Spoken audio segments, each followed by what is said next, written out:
अभी जम्मू कश्मीर से आ रहा हूं और केवल यहां की सभा के लिए आया हूं, अन्यथा मेरे और भी कार्यक्रम थे।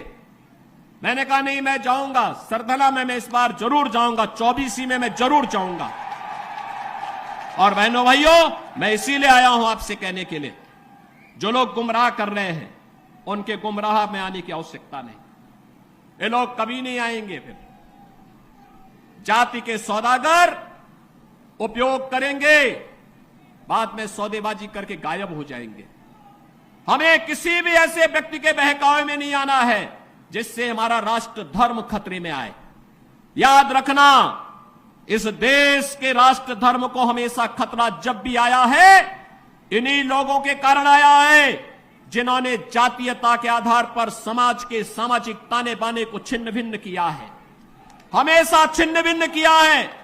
और बहनों और भाइयों, मैं आपको इस बात के लिए आश्वस्त करता हूं कि कोई माए के लाल बाल बांका नहीं कर सकता है। सुरक्षा की इतनी पुख्ता व्यवस्था हमने की है यूपी के अंदर।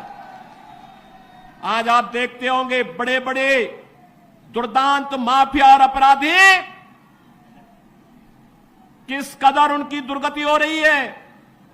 आप देख रहे होंगे, जिनके नाम से ही लोग कर्फ्यू जैसा माहौल होता था, आज उनकी दुर्गति क्या है, हर व्यक्ति देख रहा है।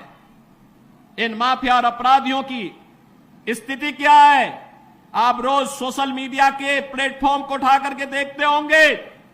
एक दुर्दांत माफिया ऐसा भी था, बहनों और भाइयों, जब वह समाजवादी पार्टी की सरकार के समय चलता था तो मुख्यमंत्री हो या मुख्य न्यायाधीश, इन सब के काफिले रुक जाते थे और माफिया का काफिला निकलता था।